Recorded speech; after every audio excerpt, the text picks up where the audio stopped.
Welcome to Timebeat Breaking News channel. Here are our breaking news today. 1. Hancock responds to Cummings' claim that he should have been fired. 2. Professor Neil Ferguson claims that the Indianvariant is now dominant in the UK. The United Kingdom. Hancock responds to Cummings' claim that he should have been fired. Matt Hancock is launching a personal attack in response to Dominic Cummings' sensational claims that he should have been fired for lying about COVID. Following a vicious assault by Boris Johnson's former aide, the health secretary will fight back in the Commons and at a Downing Street press conference. Mr. Hancock has indicated that he will deny Mr. Cummings' allegations and that he will continue to work closely with Boris Johnson to deliver vaccines and address the risks posed by new variants.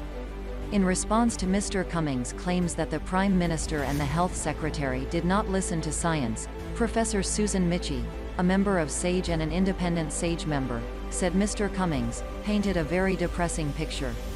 Mr. Hancock is fighting for his political life as a result of the attack, with Labour MPs claiming that the grave allegations make it difficult for the public, particularly those who have lost loved ones, to have faith in him.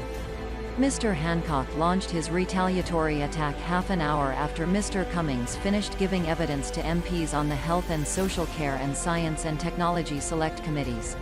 And, ahead of his double retaliation, the embattled Health Secretary received strong backing from Conservative MPs, who questioned Mr. Cummings' allegations. The United Kingdom. Professor Neil Ferguson claims that the Indianvariant is now dominant in the UK. Professor Neil Ferguson, the Imperial College London epidemiologist whose work was key to the first lockdown, added that the B1.617.2 variant spread meant that the June 21 final easing of lockdown was still in the balance. He told that, "It's now in well over the majority of local authority areas in the country and is now the dominant strain. The majority of new cases are of the variant. That is obviously concerning. It's gone from being really a small minority a month ago to the majority variant. Experts are still trying to figure out how much more transmissible it is than the Kent strain, which was the dominant strain in the UK until recently." Professor Ferguson continued. "On top of that, we know that it partially evades the immunity generated by vaccines. Thankfully, if people have had 2 doses, then there is still a large amount of immunity protection remaining, but it's not quite as good as it was before. However, the government was forced to water it down after a revolt by local public health chiefs after it initially urged people to, where possible, avoid traveling in and out of affected areas unless it is essential, for example for work or education."